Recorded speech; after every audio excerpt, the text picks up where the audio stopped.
with the signature Xperia silver power button and is a very thin device. Handling the Z Ultra is a lot easier than its size may make it look, as the thinness and rigid sides make it pretty easy to position. This is far from a one-hand device, however, as the form factor lends itself to mostly landscape usage. Compare that to the Galaxy Note 3. That is a little smaller, but still warrants two-hand operation. This is primarily due to the inclusion of the S Pen, which is definitely the Note's trump card.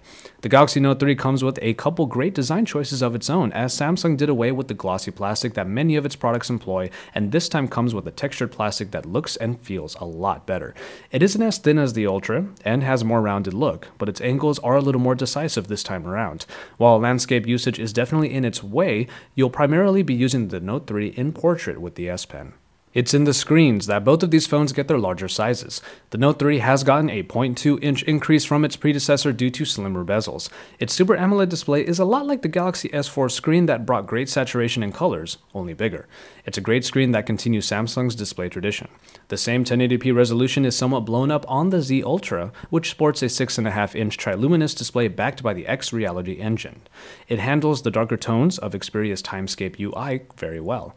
When it comes to media, you get a great experience either way. Even if the Z Ultra doesn't make the colors pop out as much as the Note 3 screen, it still feels like a small Sony TV in practice.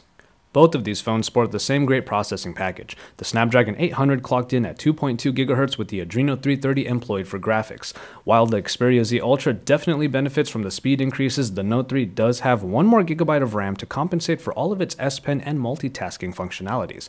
And while the 32 mAh battery of the Note 3 is replaceable, the 3050 mAh unit in the Z Ultra is not. Both do come with expandable memory, however. The camera section doesn't benefit the Z Ultra that moves more toward the tablet form. Its 8-megapixel shooter brings the nice superior auto-powered interface but doesn't have a flash, nor the many features that are found in the Galaxy Camera app. The 13-megapixel shooter on the Note 3 is capable of a ton of different creative photography modes and should sport the same great quality as the shooter in the Galaxy S4.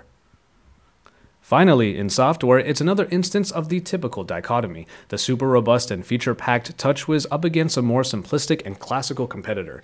The Note 3 not only brings with it the colorful TouchWiz look, but also adds in a ton of navigation features that the S4 had, and then adds in the S Pen. Indeed, with the S Pen you can write notes, contextually plug information, do some scrapbooking, and overall have a great stylus experience. It's an operating system that might prove a little overwhelming for some, however.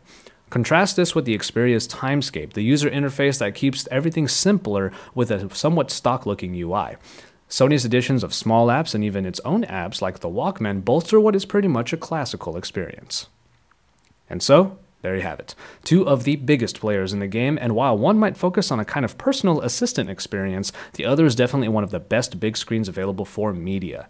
Your personal style might end up dictating which one you get, but both sport their larger sizes supremely.